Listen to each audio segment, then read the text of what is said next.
Après la présentation du budget par François Bayrou en juillet 2025, la date du 10 septembre est choisie afin de faire un mouvement social d'ampleur nationale. Bloquons tout. Ce mouvement avait comme but premier de faire abandonner le nouveau budget. Mais à la suite du vote de confiance du 8 septembre 2025 et le départ de François Bayrou, le mouvement s'est réorienté vers de nombreuses causes militantes, notamment contre Sébastien Lecornu et Emmanuel Macron. Bloquons tout devient alors un mouvement aux revendications nombreuses qui permet une plus grande mobilisation. C'est sur le cœur actif de Limoges, c'est-à-dire le groupe de militants et militantes le plus investi dans le mouvement, qu'Andy Jadot s'est penché pour son mémoire de L3 de sociologie dirigé par Martin Thibault. Il vient alors nous présenter sa recherche Organiser la spontanéité, le cœur actif de Bloquons tout à Limoges. Bonjour Andy Jadot. Bonjour. Vous êtes étudiant en sociologie à l'université de Limoges. Vos travaux de recherche portent sur la sociologie politique, de l'action publique et de l'État. Dans cette recherche, vous vous êtes plus particulièrement intéressé à la sociologie du militantisme et des mouvements sociaux. Pourquoi cet intérêt ? Euh, Déjà pour ce mémoire-là spécifiquement, j'ai pas du tout fait de sociologie de l'action publique, c'est plutôt quelque chose qui m'intéresse en dehors de ce cadre-là. Et en fait, j'ai choisi spécifiquement de travailler sur le 10 parce que j'étais déjà pris par le 10 septembre avant de commencer à choisir un sujet d'enquête. Donc en fait, je trouvais ça de toute manière intéressant et moi, il me semblait aussi intéressant dans ma propre démarche militante de travailler sur le militantisme pour essayer de voir ce qui fonctionnait ou pas. Enfin, ça, c'est un objet intéressant pour qu'il puisse progresser, quoi. Mais, euh, mais en fait, c'est plus parce qu'au moment de choisir nos sujets de mémoire, j'étais déjà hyper investi dans le mouvement et je me voyais pas trop me rajouter une autre enquête en plus sur un terrain complètement différent, déjà que j'avais pas trop de temps pour les cours. Donc ça s'est un petit peu imposé comme ça, mais de toute façon, on va dire que la sociologie politique, c'est quelque chose qui m'intéresse et c'est un sous-champ de la discipline que je connaissais pas non plus particulièrement, donc ça m'a permis de faire quelques recherches dessus et de découvrir. Donc c'est plus et une contrainte simplement temporelle et par curiosité, quoi. Voilà. Ok, et comment vous avez découvert la sociologie ? Euh, Ça après c'est toujours un peu ça peut être long à décrire, mais on va dire la première rencontre avec la sociologie, ça se fait au lycée où j'ai fait une filière économique et sociale et là-dedans, du coup, on a eu nos premiers cours. Enfin, on pouvait choisir une spécialité, notamment la spécialité maths, où moi j'avais pris SES. Et en fait, cette spé SES, j'avais un très très bon prof qui nous a fait auteur par auteur quelques présentations. Et dedans, il y avait, je me souviens, de Bourdieu et Marx. Et je me souviens avoir, déjà beaucoup aimé ce cours et ce professeur-là. Et puis aussi. Ça m'avait vraiment percuté à ce moment-là parce que ça résonnait pas mal justement avec mon expérience. Je viens d'une famille d'ouvriers, tout ça. Donc en fait, c'était un peu un effet de dévoilement de certains trucs. Bon, c'était un peu une graine, hein. Ça n'a pas été un coup de foudre total parce que je me suis pas orienté là-dedans. J'avais un peu peur d'aller en fac ou quoi ensuite. Mais. Mais du coup, j'ai fait ça et ça a mis un premier truc en me disant: ah tiens, en fait, la sociologie c'est intéressant, il y a des gens ils disent des trucs intéressants, notamment pour se comprendre soi et pas mal un peu d'injustices vécues. Donc là-dessus, ça avait pas mal accroché. Et puis ensuite, je sais alors, ensuite j'ai fait premièrement un DUT de gestion des entreprises et des administrations où j'avais un petit peu de sociologie, mais là c'était très nul.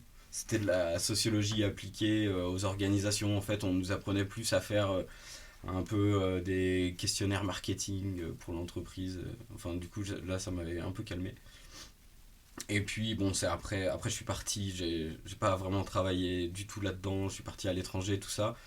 Et puis, en fait, ça c'est plutôt. L'attrait pour la sociologie, ça s'est plutôt construit en même temps que mon militantisme en fait. Vu que j'avais déjà ce bon a priori sur la sociologie, j'ai continué à consommer un petit peu de vulgarisation et qu'allait de pair avec justement ma politisation qui était croissante aussi. Et puis bah voilà, au bout d'un moment, quand je savais plus trop quoi faire, c'est là où j'ai décidé de reprendre mes études et que je me suis dit, bon bah ce serait une bonne idée de reprendre en sociologie que j'aime beaucoup, avec la volonté de, euh, de participer un peu aussi. C'est une façon pour moi un peu de militer, de mieux comprendre.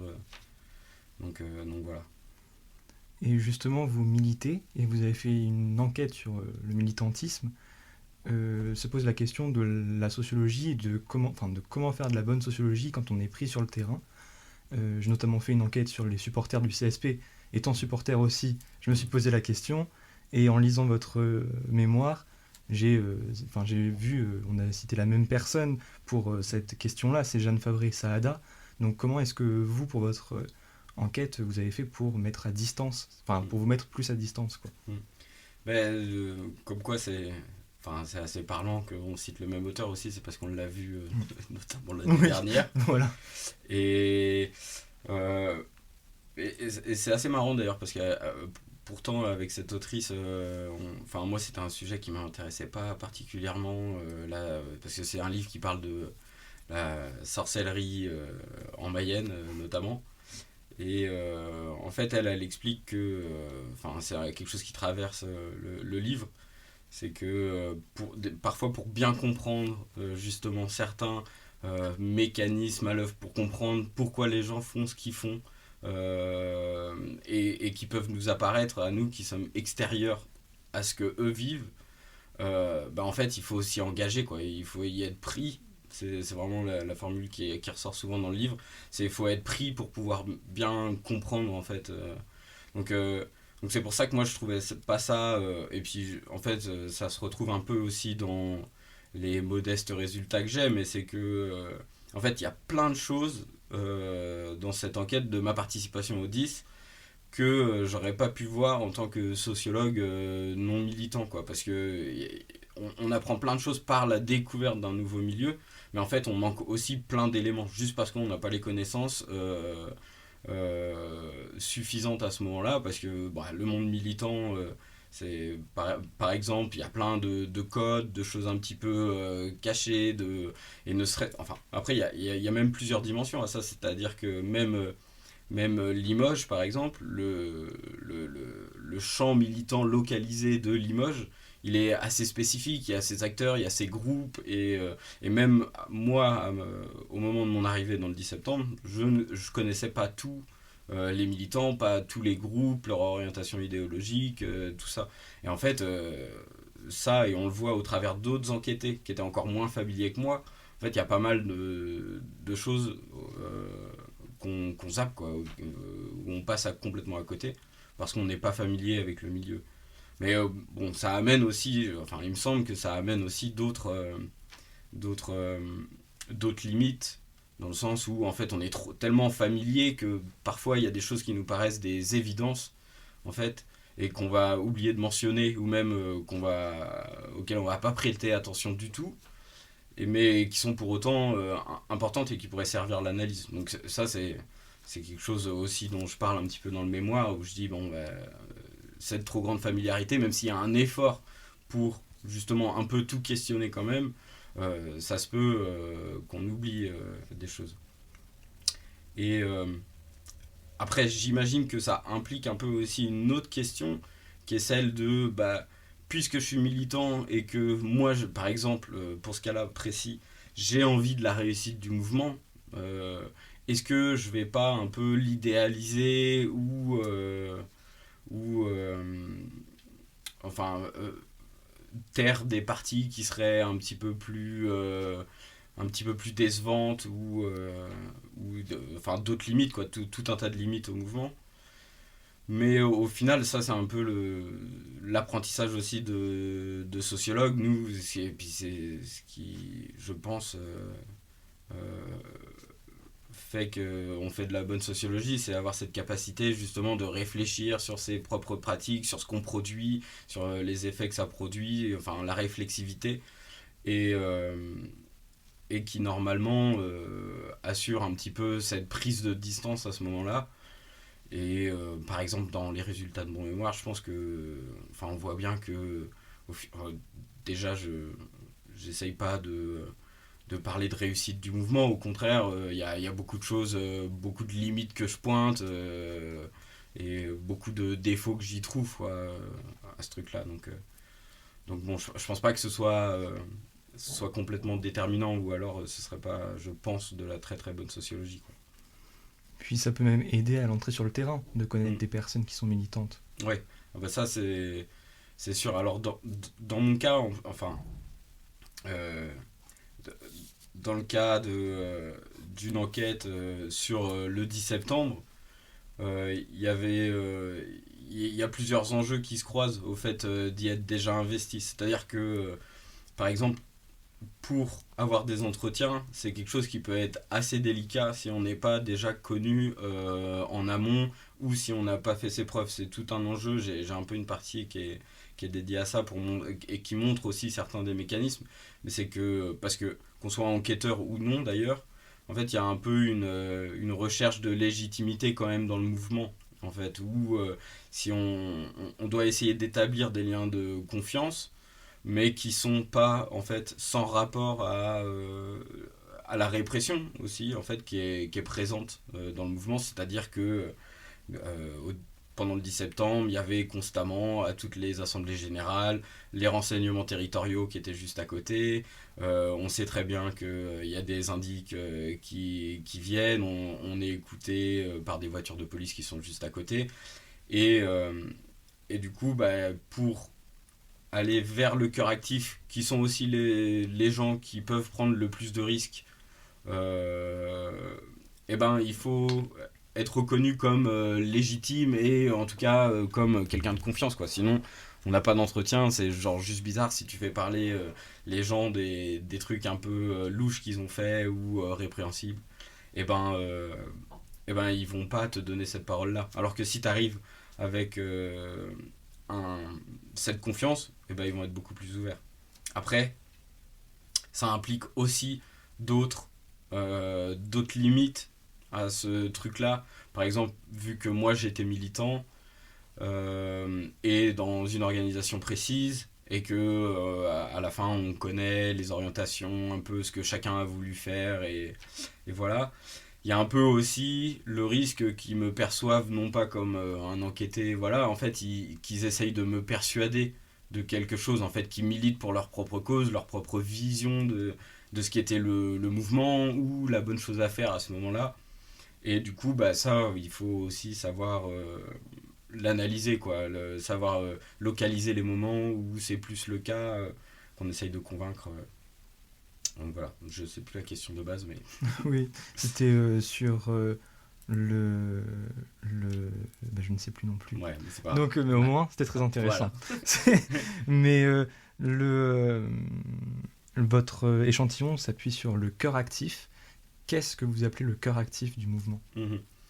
Ouais, parce que en gros, il a fallu choisir. Bah déjà, ça a été, ça n'a pas été une évidence sur comment aborder le sujet. Je savais que je voulais travailler sur le 10 septembre parce que j'y étais hyper engagé, mais je savais pas trop comment je voulais faire. Moi, au début, je voulais plutôt travailler sur les relations qu'il y avait plutôt entre ce que j'appelle ce cœur actif et les autres institutions. Par exemple, la relation avec l'intersyndical, avec les forces de répression, avec tout un tas d'acteurs qui étaient un peu plus des institutions, voilà. Mais en fait, on m'a assez vite découragé en me disant ouais, peut-être c'est trop ambitieux pour ce qu'on essaye de faire avec le temps imparti et dans l'analyse. Enfin, ça demanderait peut-être un plus gros boulot. Donc, je me suis un petit peu réorienté et bon, moi, il se trouve que j'avais un accès facile du coup à ce cœur actif parce que j'y étais, mais j'y viens pour le définir, mais parce que j'y étais très engagé. Et en fait, en me disant, ben, je vais interroger les personnes que je vois le plus, mais est-ce que ces personnes-là sont ce qu'on a appelé le 10 septembre? En fait, pas tout à fait. On se rendait assez vite compte, même s'il y avait une dynamique un petit peu particulière au début du mouvement, où c'était un groupe qui était un petit peu plus élargi.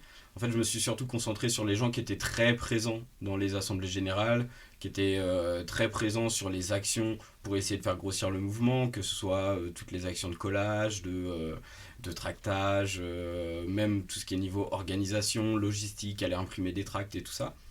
Et en fait, ça, c'est une première différence que j'ai faite. En fait, il y a ce cœur actif qui vraiment engage beaucoup d'efforts et de temps à la réussite du mouvement. Et en fait, à côté de ça, il y a plusieurs cercles d'engagement. Donc, il va y avoir plutôt... j'ai plus exactement les catégories en tête, mais il va y avoir plutôt les participants qui, eux, viendront sur les grosses actions comme les manifestations, d'ailleurs principalement les manifestations, et parce qu'ils soutiennent. Et après, bon, à côté, il y a les sympathisants qui, eux, bon, se déplacent pas forcément, mais soutiennent un petit peu de loin.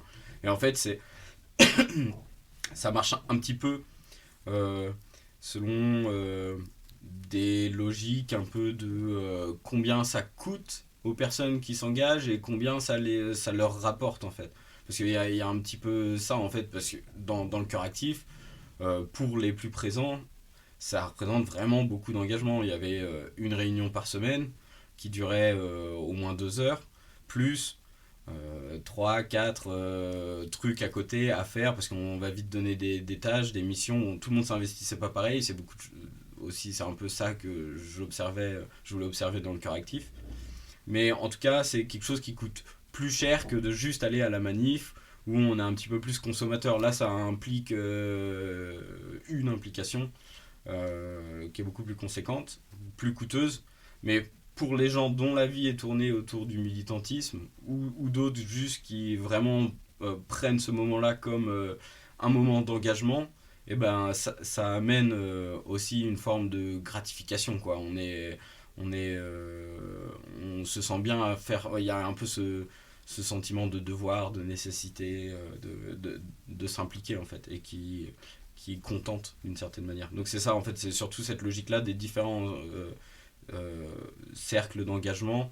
Donc moi, vu que j'avais un accès assez facile au cœur actif, et qu'il me semblait assez intéressant d'essayer de voir cette dynamique entre cet assez petit groupe de personnes et les 8000 personnes qu'on peut être en manif, voir si déjà ce qui se joue dans ce cœur actif, qui sont ces gens-là, et est-ce qu'on arrive ou pas à avoir un poids sur une dynamique qui est plus globale et un peu plus imprévisible en fait.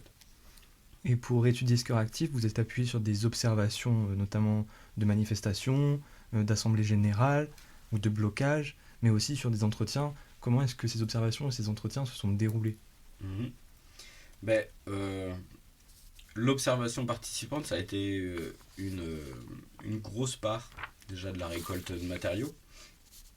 Euh, mais en fait, qui était assez limité. Il faut savoir que j'ai commencé à décider que j'allais travailler sur cette enquête assez tardivement. Et du coup, il y avait déjà une partie de la dynamique qui commençait un petit peu à s'essouffler. Mais après, bon, j'avais quand même mes souvenirs, des choses, pas mal de choses à noter. Après, j'ai essayé d'être un petit peu aussi précis dans ma façon de prendre des notes euh, pour ce qui se passait, par exemple, ne serait-ce que pour compter combien on est aux assemblées générales, essayer de comprendre ce qui se décide, qui prend la parole. Mais ça, en fait, ça implique aussi un travail rigoureux de quand on rentre chez soi, il faut noter. Et prendre des notes et passer un peu de temps, voilà. Parce qu'en fait, la spécificité aussi, c'est très louche de prendre des notes sur place. Donc c'est quelque chose qu'on ne peut pas trop se permettre de faire, ou en tout cas pas tant qu'on n'est pas déclaré en tant que faire une recherche sur le truc. Mais sinon, on est cramé en tant que RG, et puis, et puis voilà, il n'y aura pas d'entretien, quoi. Mais du coup, je devais faire ça à la maison, et c'est là où je regrette un peu le fait que ça n'ait pas été aussi sérieux que je l'aurais voulu, parce que forcément, il y a la fatigue, en fait. C'est un peu un truc qui peut se repérer, mais chez moi, mais aussi chez les enquêtés, c'est que être à ce niveau d'engagement, c'est un peu avoir des doubles journées, quoi. On fait la journée de travail ou dans mon cas de cours, et on a plein de trucs à faire, et en même temps il faut faire les AG, il faut aller se lever à 4h du mat pour aller tracter devant les usines, il faut aller imprimer des tracts, récupérer, enfin il y a une espèce d'hyper agitation qui fait qu'on est rincé le soir et que on n'a pas toujours la force pour prendre des notes très précises et très sérieuses, mais on trouve des moyens, des fois des petites notes sur le téléphone, des notes, voilà. Et ça c'est pour les observations participantes. Donc j'ai pris part à plein de choses, je me sers pas de tout, parce qu'il y a aussi un format de rendu, et puis un angle qui est choisi dans le mémoire. Donc il y avait plein d'autres choses qui étaient exploitables, que j'ai pas forcément exploité, ou que j'ai pas pu mettre dans le dossier pour pas trop le déséquilibrer ou quoi. Mais il y a plein de choses qui étaient très intéressantes, participation au collage, au tractage, enfin un peu à tous les répertoires d'action. Euh, et puis les manifs aussi, et les discussions informelles aussi, qui ne sont pas des entretiens, mais où il y a beaucoup de choses qui sont dites et qui sont hyper importantes, voire plus importantes, et qui font comprendre des logiques. Moi j'ai vu beaucoup de choses se passer en manifestation, par exemple, ou des demandes qui m'ont été faites de participation, qui éclaire pas mal les résultats de mon enquête, par exemple, à savoir comment on organise la spontanéité, quels sont parfois nos faibles leviers sur le groupe.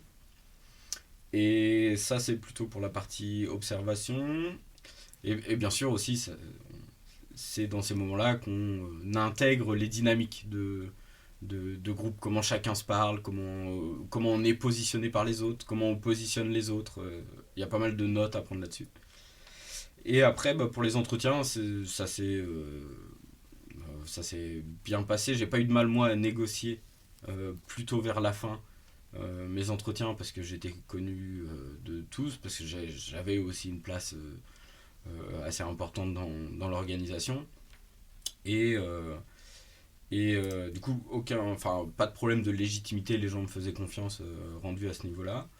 Après, les entretiens, il y a toujours le risque un petit peu de passer à côté d'éléments qui sont un petit peu créés artificiellement, quoi, par la situation dans laquelle on se met avec un enquêté. Voilà, et notamment, comme je l'ai dit tout à l'heure, pour ma part, il a fallu être pas mal attentif à ces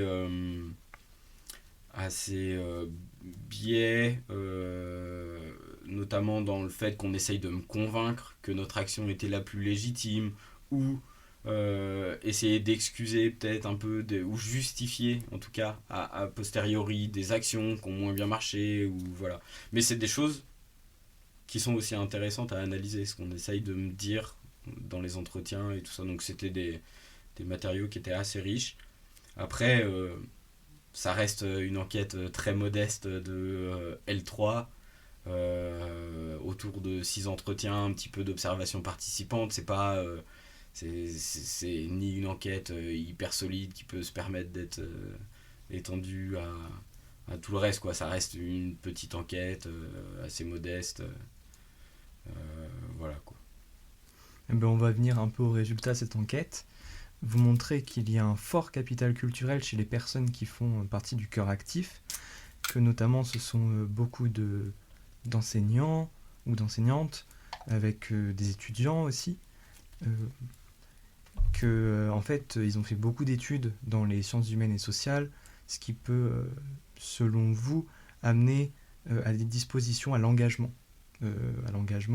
mais aussi au sentiment de légitimité à prendre la parole.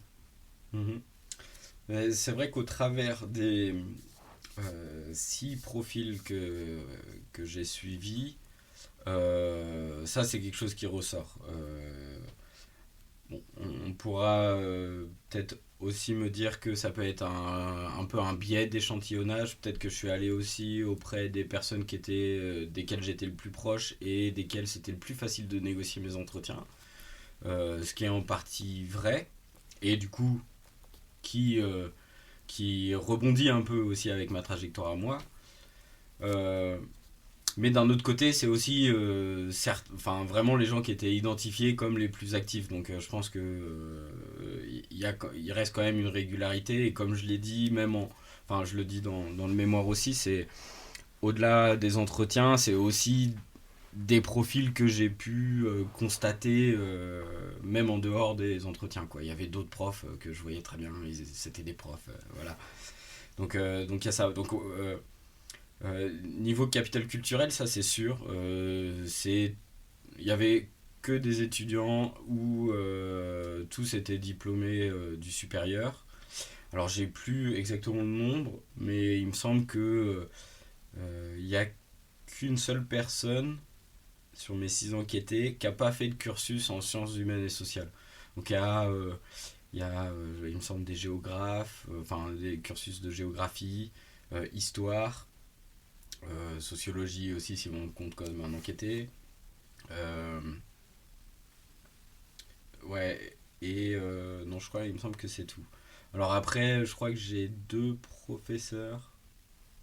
Ouais. Ah si, il y avait écologie aussi, voilà. Quelqu'un en écologie, mais avec licence un peu pluridisciplinaire, enfin bref.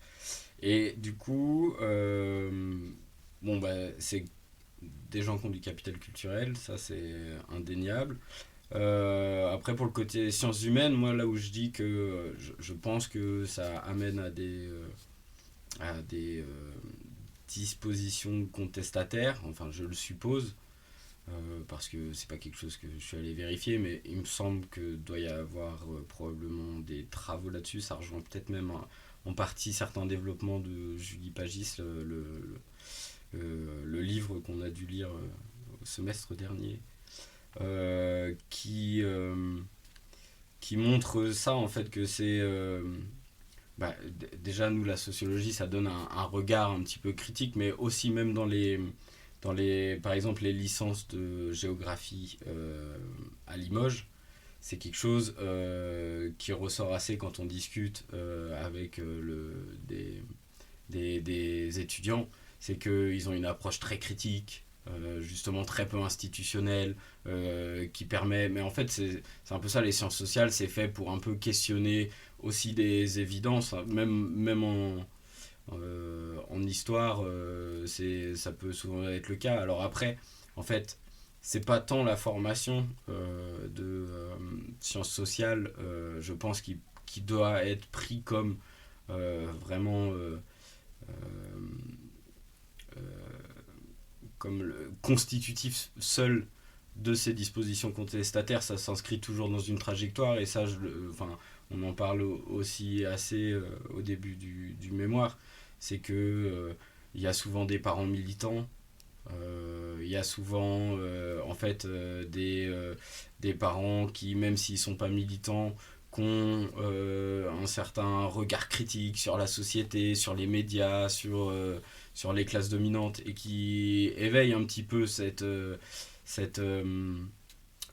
enfin pas ce désir, mais ce réflexe un peu de questionner les évidences.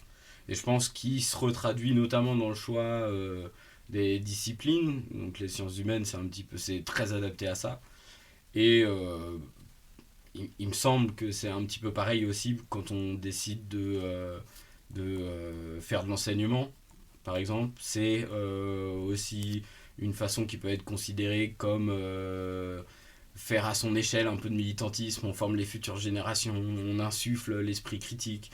Donc pour moi, tout ça, c'est un peu juste une continuité, mais qui est assez parlante ici, que c'est les sciences sociales, souvent dans une perspective critique, qui ont été choisies. Donc c'est-à-dire, j'ai qu'une seule enquêtée qui n'a pas ce profil-là, mais tous les autres l'ont. Et du coup, c'est là où je pense que ça peut aussi amener à se sentir légitime, euh, à prendre la parole, ou en tout cas à être sûr que ce qu'on fait, ça vaut notre niveau d'engagement.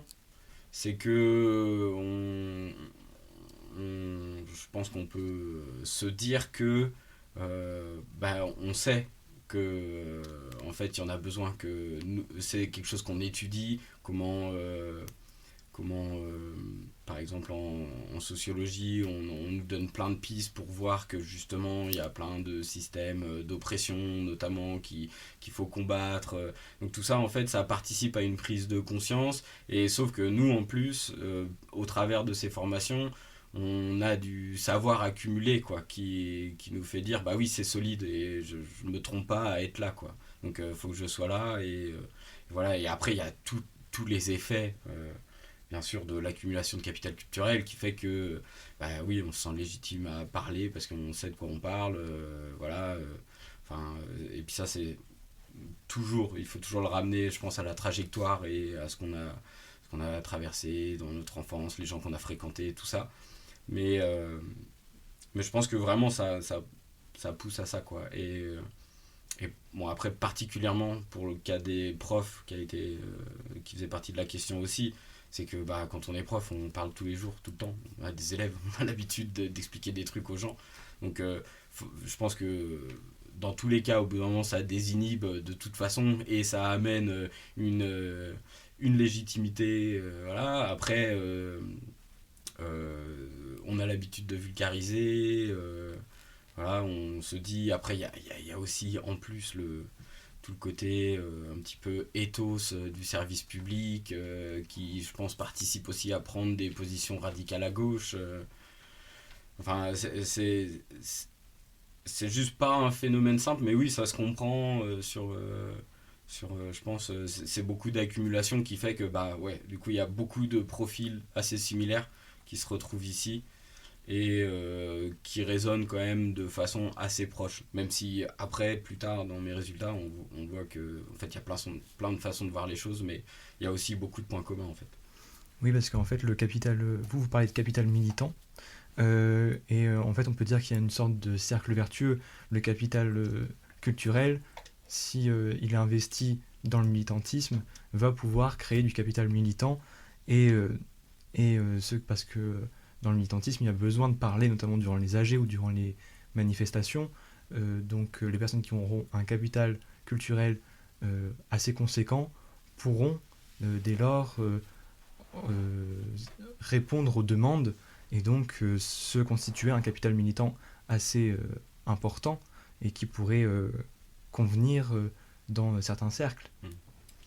Oui, il y a un petit peu cette idée-là, c'est que bon, quand j'utilise capital militant, en fait, c'est pas une notion qui se suffit à elle-même, un capital qui se construit comme ça de manière autonome. C'est très largement influencé par la trajectoire, je pense aussi enfin, c'est ce que j'essaye aussi un peu de dire dans le mémoire, il y a beaucoup des effets de contexte et de rapport de force enfin c'est pas quelque chose voilà de très figé et d'autonome quoi c'est vraiment la participation du capital culturel ça c'est quasiment une évidence ou en tout cas c'est un ensemble de dispositions qui ont été acquises avant ailleurs et qui sont investies dans le champ militant et dans le cas de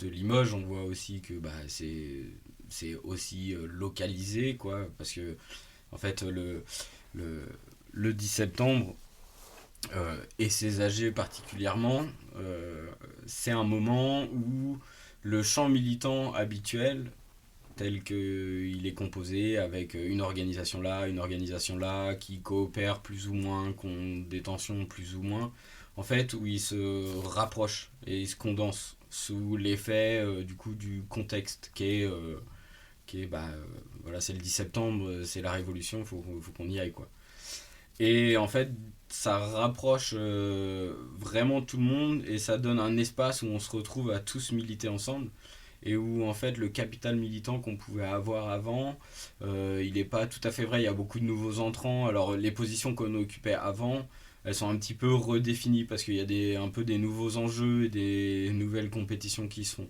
bon en soi c'est enfin c'est pas on repart pas sur du rien du tout. Parce que les gens qui ont constitué un capital militant, ils vont déjà avoir dans l'AG, même quand on était 100 ou 150, ils vont quand même être connus de 50 personnes, quoi. Donc on repart pas de rien non plus. Mais il y a une façon de reconstituer un petit peu ce que j'appelais plutôt le crédit de légitimité, un peu. Plutôt c'est la légitimité que l'Assemblée générale va accorder à tel ou tel individu, qui lui est un petit peu plus changeant. Mais le capital militant qui va être entre autres la maîtrise de beaucoup des codes militants, des façons de faire habituelles, aussi de la reconnaissance de la participation par les autres, de cette capacité à prendre la parole, à animer une assemblée générale, à imposer, imprimer son point de vue sur les autres avec plein de techniques qui sont différentes, hein. Mais du coup qui je pense proviennent du capital culturel, de la trajectoire, des façons de faire, enfin des organisations différentes dans lesquelles on a milité auparavant. Voilà, c'est pas genre juste quelque chose d'autonome voilà, qui est indépendant des autres d'autres capitaux, quoi. Et pour montrer la différence des militants, vous montrez qu'en fonction du capital militant, notamment des idées politiques, le mouvement ne va pas être investi de la même manière, mais qu'il y a quand même une toile de fond, c'est enfin, vos enquêtés, ils se rapportent beaucoup aux Gilets jaunes, au mouvement des Gilets jaunes, qui était un mouvement pour lequel ils voulaient se rapprocher en fait. Mm. Alors ouais, ça c'est quelque chose qui ressort bien en fait. Puis ça, après, bon, faut que je le confesse tout de suite, la, on va dire la sous-discipline de sociologie des mouvements sociaux, c'est quelque chose qui est assez investi quand même. Et il y a pas mal de littérature dessus. Moi, j'ai pas eu le temps de faire des recherches énormes en bibliographie, donc il y a plein de concepts que je maîtrise peu, ou que j'ai pas assez creusé, ou que j'ai pas eu le temps de creuser. Mais mais il y a, pour revenir à la question de ce qu'on a en commun et comment on l'investit différemment, euh, en fait, on parle aussi de. J'ai plus le terme, mais qui va me revenir. En tout cas, déjà, on s'appuie sur un répertoire d'action. Ça, il me semble que c'est Tilly, Charles Tilly. Répertoire d'action qui, qui est un peu comme une culture militante et des moyens d'action qu'on peut développer. Donc chacun développera des moyens d'action différents aussi selon un certain habitus militant qui s'est construit dans les expériences passées précédentes. Mais il y a un petit peu cette idée de culture militante où en fait on partage énormément de références communes. Et il y a... Parce qu'en fait c'est un mouvement qui veut essayer d'accrocher le plus de monde. Donc c'est toujours l'objectif enfin c'est l'objectif de beaucoup de mouvements sociaux, c'est de le massifier, de le faire grossir, que on soit le plus nombreux possible dans le rapport de force. Donc il y a des éléments clés qui sont bien identifiés. Les gilets jaunes, c'est marquant, tout le monde en parle, que ce soit en entretien ou dans les AG. C'est quelque chose qui a marché parce que même si au final bon, on peut questionner le fait que c'était une réussite, euh, ça a marqué les gens, quoi, parce que ça a été vraiment un rapport de force intense, qui a montré qu'on n'était pas non plus très indocile. Donc tout le monde prend, enfin tous les acteurs ont pris ça comme référence. Ils s'est posé la question de est-ce qu'on remet les gilets jaunes quand on va faire les blocages ou pas, quoi. Donc certains l'ont fait, d'autres l'ont pas fait parce que voilà, ils voulaient se positionner différemment. Mais les gilets jaunes, c'est pas la seule référence. Il y a beaucoup de gens qui se sont construits, parce qu'il y avait pas mal de jeunes dans mon échantillon qui se sont construits, qui étaient trop jeunes pour les gilets jaunes, qui l'ont quand même en référence, parce que ça reste une date qui fait référence, mais qui se sont construits pendant la réforme des retraites. C'est quelque chose qui est revenu aussi. Quelque chose d'autre que j'ai trouvé intéressant, c'est il y avait beaucoup cette inspiration. On l'a vu, pour ceux qui ont suivi le 10 septembre, on l'a vu. Il y avait eu aussi pas mal de petites révolutions qui ont été faites dans d'autres pays, alors dont les noms m'échappent là, mais qui reprenaient par exemple le drapeau de Luffy là, de One Piece. Comme symbole de la jeunesse, la Gen Z qui se met en révolution. Il y a eu. Non, j'essaye de retrouver les pays, mais je les ai plus. Bon, bref. Mais du coup, qu'il y avait ce truc-là, et c'est revenu plusieurs fois en AG. Il faut qu'on le mette pour amener les jeunes avec nous, il faut qu'on surfe sur ce truc-là. Donc en fait, c'est vraiment. Il y a vraiment plusieurs continuités. Il y a une volonté de réactiver des symboliques, en fait. Mais même, je dirais même pas seulement des symboliques, en fait, parce qu'il y a toute une réflexion qui est conduite aussi sur ce qui a fonctionné auparavant, ce qui n'a pas fonctionné auparavant, d'anticiper comment les forces de répression ont elles aussi anticipé les changements qu'on veut apporter dans nos modes d'action, dans nos répertoires d'action. Donc il y a beaucoup de références à ça. Donc il y a cette culture commune, mais par contre, c'est quelque chose qui ressort aussi assez rapidement quand on. Pas a priori, parce qu'on a l'impression sur le moment qu'on est tous là pour la même raison, avec les mêmes objectifs, avec presque les mêmes méthodes, si même là, bon, c'est le rôle des AG normalement de déterminer comment on agit. En fait, on se rend compte que justement, on vient pas tous avec le même capital militant, pas tous avec le même capital culturel, pas tous avec les mêmes idéologies. Donc tout ça, ça donne des formes de participation, de perception du mouvement et dans le mouvement qui sont différentes en fait, et qui orientent notamment la façon dont on va essayer d'influencer à la fois les âgés, parce qu'il y a un enjeu à un peu contrôler ce cœur actif pour l'orienter et du coup pour que celui-là essaye d'orienter dans un sens le mouvement du 10 septembre dans son ensemble, quoi. Et pour la sortie du mouvement, c'est la même chose en fait. Vous montrez que ces différences qu'il y avait à l'entrée du mouvement de Bloc Contre Tout, notamment sur les idéologies, ça va être les mêmes qui vont avoir lieu à la sortie du mouvement, avec chacun des enquêtés va trouver une raison pour quitter le mouvement, mais qui va être différente d'un autre ou d'une autre enquêtée. Ouais. Ça ressort assez bien. Il me semble que quand j'analyse un peu la fin du mouvement, je le décompose un peu en deux axes. Plutôt juste vraiment la question spécifique de la sortie du mouvement, de dire j'arrête de venir aux AG, parce que les AG à la fin on était 6, donc ça n'avait plus aucun sens, mais il y avait des gens qui restaient et d'autres qui étaient partis depuis longtemps.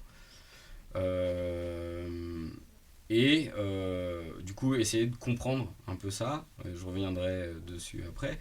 Et il y a l'autre partie qui est plus aussi quelle lecture rétrospective on fait de ce qui s'est passé, quel bilan on tire de ce qui s'est passé et de ce qu'on a réussi à faire, de pourquoi ça a foiré, voilà.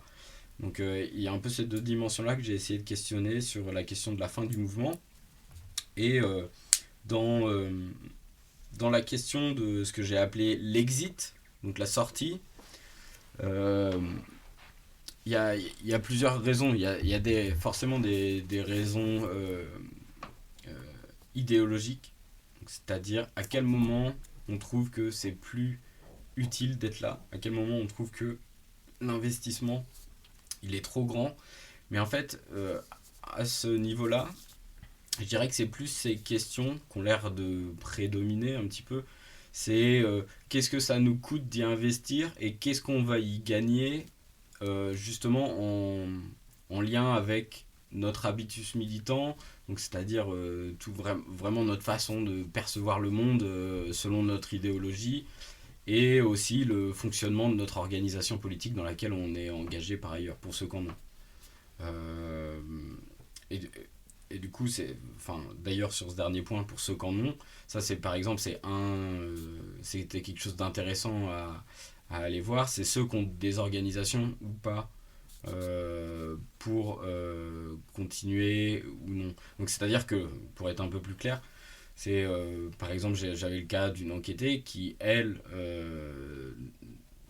n'a pas voulu quitter le mouvement, ou a tardé à le quitter, et est restée vraiment jusqu'à la fin, parce que euh, c'est quelque chose auquel elle croyait forcément. Mais, mais en fait, elle n'avait nulle part vraiment où réinvestir en fait le militantisme, enfin ces dispositions contestataires. Il n'y avait pas vraiment d'autres espaces pour cette enquêtée. Donc c'est là où en fait on, je veux pas dire on s'acharne parce que c'est un peu le jugement de valeur, mais c'est pas ça la question, mais on y reste parce que c'est toujours quelque chose qui nous permet de faire des petites actions à droite à gauche, et qui nous avait créé un réseau d'interconnaissance qui était intéressant pour le militantisme.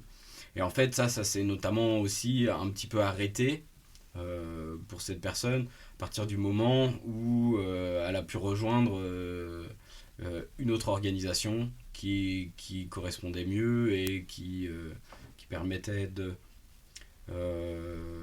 Après, il y a tout simplement aussi des contraintes matérielles, mais là où on voit que il y a des éléments de l'entrée qui se rejouent à la sortie, c'est notamment au travers du cas d'une autre enquêtée. Donc, c'est-à-dire, tous les enquêtés n'arrivent pas avec le même niveau d'investissement et le même désir d'investissement, mais aussi pas les mêmes possibilités d'investissement, selon ce qu'on va être prêt à laisser.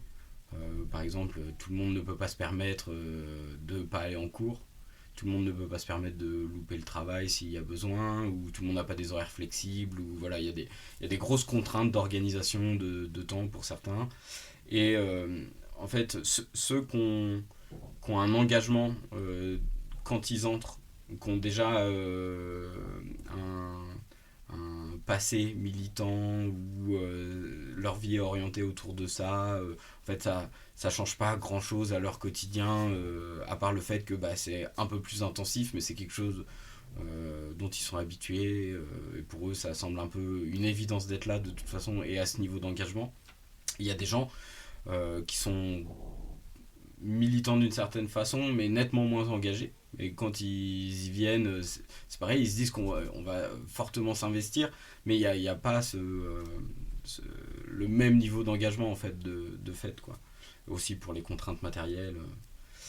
Et c'est aussi les personnes qui trouvent moins longtemps d'intérêt, parce que ça correspond moins à leur vision de l'engagement. Enfin, pour eux, ça se termine beaucoup plus vite, quoi. C'est beaucoup plus vite. C'est terminé. Je vois pas l'intérêt à rester là. J'ai pas de. Ça me coûte plus que ce que ça va me ramener, parce que c'est pas là-dessus que je fonctionnais avant. Donc, je sais pas si c'est très clair, mais il y a un petit peu cette dynamique là. Pour la sortie, je sais plus si j'ai d'autres points que je zappe, de choses que j'ai pu faire ressortir sur la sortie. Parce que y en a beaucoup aussi pour qui c'était un peu un réseau de sociabilité, comme je l'expliquais, qui a permis de... Enfin, je le vois au travers de, je dirais, au moins 3 profils de gens qui sont arrivés plus récemment sur Limoges, qui sont pas des hyper investis dans le champ militant, et qui n'ont pas une interconnaissance de malade de tous les militants. Et eux, ils ont trouvé cet espace-là comme un bon réseau d'interconnaissance. Et du coup, ils y sont restés plus longtemps aussi, pour faire perdurer un petit peu ça, ces facilités de contact. Enfin, par exemple, moi, c'était mon cas, hein. Bon, j'avais l'enquête aussi, ça me donnait un prétexte pour rester plus longtemps, mais en vrai, je restais longtemps juste parce que j'avais envie d'y rester longtemps, et pour moi, il y avait toujours un intérêt à y être. Mais aussi parce que ça me permettait de militer plus que ce que je peux faire un peu à côté, d'avoir ce sentiment d'urgence. En fait, on a un peu l'impression parfois, quand ça s'arrête, que c'est un peu la fin du monde, quoi. C'est quelque chose, on a du mal à lâcher ces rétributions qui nous viennent, en fait, ce sentiment d'urgence, de toujours être un peu en transe, quoi, presque, de ce truc-là, et on a du mal à le laisser partir en fait. Donc ça c'est quelque chose qui ressort, et puis le réseau qui reste, et en fait il y a un petit temps d'acceptation quoi, de la fin, et de se dire bon bah de toute façon on se revoit en fait, on le voit quand d'autres luttes arrivent, en fait on se retrouve mais dans le cadre du champ militant habituel quoi, chacun dans ses orgas, et puis bon bah on continue à discuter, voilà, ça change pas grand chose. Mais bon, ceux qui avaient plus d'aisance dans leurs organisations, plus de capital, eux, je pense qu'ils y restaient plus longtemps. Ils avaient plus de liberté, pardon, justement à s'arrêter avant, tandis que ceux qui avaient moins d'espace où réinvestir, ou alors qui voyaient un intérêt à conserver ce réseau d'interconnaissance euh, avec des liens forts, ils sont restés plus longtemps. Et pour la question des bilans, bah ça c'est très typique en fait, où on me faisait pour ceux dont l'idéologie et la stratégie étaient la plus affirmée et la plus déterminée, la plus orientée. Donc les organisations qui vraiment réfléchissaient à ce qu'ils voulaient faire avant d'arriver en AG, ce qu'ils voulaient proposer, qu'il y ait une stratégie de mise en place pour arriver à cette fin-là. Voilà. Eux, clairement, c'est les organisations qui me font le bilan politique de leur stratégie, quoi. C'est pas un bilan très objectif, ils utilisent beaucoup de termes très propres à l'idéologie qui les porte, eux. Enfin, ça se voit tout du long, c'est un peu une façon de justifier, de justifier le truc. Après, il y a beaucoup de choses communes aussi qui ressortent. Malgré tout, il y a toujours un peu, chez beaucoup de monde, je pense, là, je réfléchis en même temps si c'est la totalité de mes enquêtés ou non. Mais de se dire que bah, un peu le mouvement social, il apprend. Quoi, c'est une étape, ça a fait rentrer du monde dans le militantisme, ça les a familiarisés avec quelque chose, et qui prépare pour une suite potentielle. Ça, c'est un petit peu. C'est jamais vraiment constaté comme une fin d'événement. Après, bon, là-dedans, il y a des degrés, hein. Il y en a qui ne pensent que par ça, et qui disent bon, la masse a appris voilà, un petit peu avec cette masse qui est personnalisée, qui est un peu idéalisée comme ça. Et bon, d'autres où c'est un petit peu plus modeste, c'est-à-dire en tractant, on a ramené quelques gens à penser que. Donc c'est pareil, il y a des degrés d'intensité qui sont différents. Et sur le bilan, je sais pas si j'ai grand chose à rajouter. Non, je pense pas. Je pense que.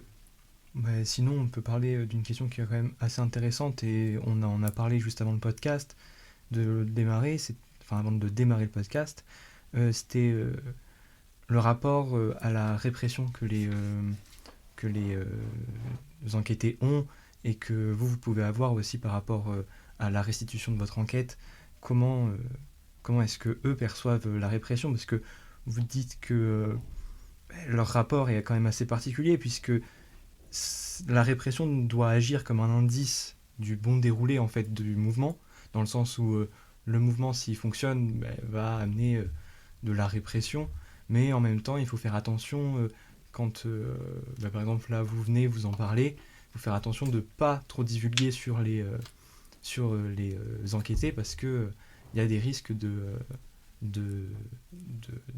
comment on appelle ça, de prise d'informations sur ces personnes-là en fait.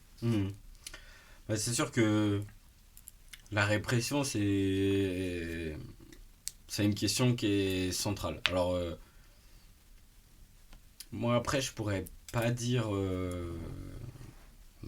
Enfin, j'aurais tendance à dire que c'est pareil dans tous les cas, et que de toute façon, il y a pas grand-chose de spécifique au 10 septembre, mais il doit certainement y en avoir, mais que j'ai pas les données pour, pour le montrer.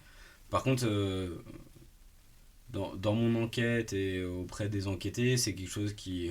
Bon, déjà, c'est quelque chose que je questionnais, mais qui ressortait spontanément dans tous les cas. Il y a un genre de paranoïa qui s'installe même. Il y a plusieurs enquêtés qui m'évoquent ça, quoi. certains plus légèrement et d'autres avec plus de gravité, mais qui disent oui, la répression, ça rend un peu parano, quoi. T'as l'impression que les gens, enfin, quand t'es chez toi, qu'on va venir péter ta porte et on va venir te chercher, quoi. Il y avait vraiment ce truc. Il y a un peu un effet de cumul. J'ai évoqué un petit peu tout à l'heure la présence des renseignements territoriaux. À chaque fois, on sait qu'ils sont sur les boucles de discussion Telegram, donc ils ont les infos en même temps que nous. Donc en fait, ça amène aussi tout un tas de pratiques de vigilance qui nous y renvoient un peu tout le temps à la répression, dans tous les cas. Et en fait, on l'a vu, hein, la répression, même si elle n'était pas extrême, je veux dire, enfin, en tout cas à Limoges, il n'y a pas eu des borniers et tout ça, il y a quand même eu des arrestations assez spectaculaires où la BAC a foncé sur tout le monde, a arrêté 5 lycéens, il y a eu notamment des un peu des manipulations pour en incarcérer d'autres. Enfin, il y a eu des choses assez marquantes quand même pour les esprits, qui fait que ouais, c'est revenu à chaque fois. Après, dans mon mémoire, je parle aussi que, vu que je m'intéresse à ce cœur actif, c'est des militants qui sont, pour beaucoup, au moins sensibilisés, si ce n'est habitués en partie, à faire face à la répression. Donc il y a quelques organisations auprès desquelles j'ai récolté des témoignages qui, elles, subissent la répression. Donc ils doivent être particulièrement vigilants. Mais en fait, ça constitue aussi un espèce de capital de sécurité. C'est-à-dire la maîtrise de bonnes pratiques à mettre en place face à... Donc c'est des trucs qui peuvent paraître complètement... Des fois peut-être trop, et qui sont très techniques, très pointus, qu'on a du mal à tous maîtriser. Enfin, il y a l'utilisation de certaines plateformes de messagerie, de certains systèmes d'exploitation spécifiques. Il y a toute une culture qui se transmet comme ça entre groupes, il y a des formations. Il y avait notamment certaines personnes qui étaient aussi chargées de former à l'anti-répression, ce qu'on appelait l'anti-répression, donc des tracts qui étaient donnés particulièrement aux lycéens, qui eux sont encore plus fragiles parce que ont moins d'expérience en théorie, donc il y avait des formations pour informer des droits quand on se retrouve en garde à vue, qu'est-ce qu'on doit déclarer, pas déclarer, ce qu'on doit demander à un médecin, tout ça. Donc quoi qu'il arrive, elle est omniprésente. Ce qu'on peut voir, c'est qu'on est inégaux aussi face à cette prise de risque, selon justement notre expérience militante. Même s'il y a un désir de transmission, bon, ça passe pas partout, pas tout le temps. Voilà, il y a beaucoup d'efforts et d'attention qui est mis là-dessus. Mais c'est sûr que c'est quelque chose qui est dans toutes les têtes, qu'on soit très habitué ou pas très habitué. C'est juste qu'on n'aura pas les mêmes pratiques et pas la même prise de risque. Après, il y a autre chose qui est ressorti que je trouvais assez intéressant à analyser. C'est que visiblement, on a aussi tendance à se positionner relationnellement aux autres dans les risques qu'on est prêt à prendre par rapport à la répression. Donc ça, c'était le cas de plusieurs enquêtés qui militaient aussi avant ailleurs et qui sont arrivés à Limoges. C'est-à-dire que la prise de risque qu'on est prête à prendre, en fait, elle va être aussi relationnelle par rapport à quel type de risque les autres prennent autour. Alors, je pense que ça vaut pour les assemblées générales et les choses un petit peu plus délicates à faire qui sont décidées en assemblée générale. Mais ça avait l'air particulièrement marquant dans les dynamiques de groupe ou pendant les manifs. C'est-à-dire que, je sais pas, par exemple, on m'a dit, j'ai pas la citation sous les yeux, mais quelque chose du genre, avant, quand je militais à d'autres endroits, Bon, bah, vu que t'avais un gars qui était en train de cramer une voiture de keuf à côté, bah, ça allait, moi, avec mon lançage de cailloux, je me sentais tranquille, tu vois, par exemple. Mais par exemple, là, quand je colle des stickers, vu qu'il se passe rien à Limoges, où il n'y a pas une énorme confrontation, eh ben, je me sens un peu comme celui qui prend le plus de risques. Et vu que je suis dans l'organisation, eh ben, j'ai peur qu'on me tombe dessus spécifiquement parce que ouais, on avait toujours cette peur aussi que quand on s'engage dans le correctif, on se dit que bah on est aussi certainement les plus surveillés, les plus à risque aussi de se faire attraper le moment venu dès qu'il y a un débordement. C'est plutôt sur nous qu'on va courir que sur les autres. Donc ça, c'était intéressant de voir cette dynamique-là et comment chacun se positionne par rapport à la répression. Mais en tout cas, ouais, tout le monde avait peur de cette répression et ça met des freins à pas mal de monde et, euh, et voilà, on n'est pas tous égaux par rapport à ce qu'on veut et peut se permettre de faire selon notre expérience, quoi. Mais pour conclure, qu'est-ce que cette enquête vous a apporté? Et est-ce que vous allez continuer sur ce même sujet, sur le militantisme, ou vous allez réorienter vos recherches? Hmm. Euh, alors moi, ce qui m'a apporté déjà, c'est de découvrir justement la sociologie des mouvements sociaux et de l'engagement et du militantisme. Et c'est toujours très riche. En même temps, ça m'a permis et de faire mon mémoire et de militer, donc c'était vraiment super.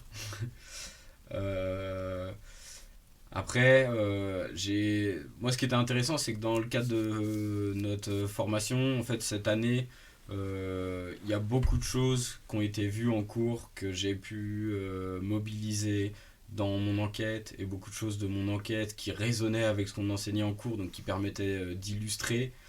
Voilà, après, c'est, c'est aussi une des enquêtes un peu plus ambitieuses qu'on ait pu faire. Donc c'est intéressant pour la formation, pour essayer de devenir sociologue. Voilà, c'est important de s'y frotter, de voir, de comprendre les limites, de comprendre ce qui a moins bien marché et ce qui a le mieux marché dans cette enquête, la façon de faire et tout ça. Donc ça a été très riche.